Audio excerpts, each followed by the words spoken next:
நடுக்கடல்ல பல மாசமா ஒரு கண்டெய்னர்ல மாட்டிக்கிட்டு இருந்த பொண்ணு அங்க மழை பெஞ்சதால கண்டெய்னர்ல இருந்து தண்ணி டிராப்ஸை ஒரு சொட்டு விடாம நாக்கால எடுக்கிறா. அதுக்கப்புறம் மீதி இருந்ததை ஒரு பாட்டில சேவ் பண்ணிக்கிறா. ஆனா அந்த தண்ணியில இரும்பும் துரும்பும் இருந்ததால அவளுக்கு வாமிட் வர ஆரம்பிக்குது. அப்போ கொஞ்ச நேரத்துல திரும்பவும் மழை பெஞ்சதால அங்க இருந்த பிளாஸ்டிக் டப்பாக்கள்ல அந்த தண்ணியை குடிக்கிறதுக்காக பிடிக்கிறா. அப்போ திடீர்னு அந்த டின்னு மூடிய பார்த்ததும் அந்த கண்டெய்னரோட டாப்பை ஓப்பன் பண்ணுறதுக்கு ஒரு ஐடியா வருது. உடனே அந்த கண்டெய்னரோட டாப்பை அந்த டின்னு மூடியால் கட் பண்ணி ஒரு ரோப் வச்சு அவளோட ஃபுல் ஸ்ட்ரென்த்தை யூஸ் பண்ணி இழுக்கிறா. அப்போ பல நாள் போராட்டத்துக்கு பிறகு அந்த கண்டெய்னர்ல இருந்து ஒரு வழியா வெளியே வந்துடுறா. அப்போ நைட் ஆகிருது. அப்போ குளிரால அவளோட புதுசா பிறந்த குழந்தை அழ ஆரம்பிக்குது.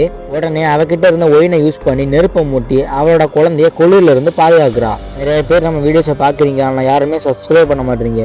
இப்போ வீடியோ பார்க்குற நீங்களுமே இப்போதான் நம்ம சேனலை புதுசாக பாக்குறீங்கன்னா அம்புக்குறி காட்டு இடத்துல வெள்ளை கலர் சப்ஸ்கிரைப் பட்டன் இருக்கும், மறக்காம அதோட சப்ஸ்கிரைப் பண்ணிட்டு இந்த வீடியோக்கு லைக் பண்ணிருங்க. அப்படின்னா தான் எனக்கு அடுத்தடுத்து வீடியோ போட கொஞ்சம் மோட்டிவேஷனா இருக்கும். மறக்காம லைக் பண்ணி சப்ஸ்கிரைப் பண்ணிட்டு இந்த வீடியோ பார்க்க ஆரம்பிங்க.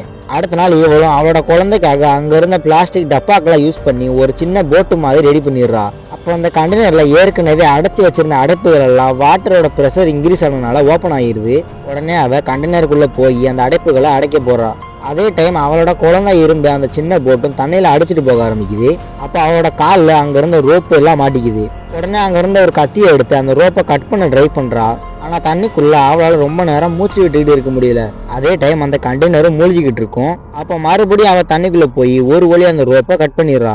உடனே மேல வந்த அவளும் அவளோட குழந்தைய தேடி பாக்குறா. ஆனா சுத்தி முத்தி இருட்டா இருக்கிறதுனால அவளோட குழந்தைய கண்டுபிடிக்க முடியல.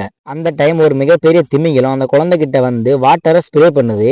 அப்போ தண்ணி மேல பட்டதால சடனா அந்த குழந்தை அழ ஆரம்பிக்குது. குழந்தையோட அழகு சத்தத்தை கேட்டு ஒரு வழியா அவளோட குழந்தைய கண்டுபிடிச்சிடுறா.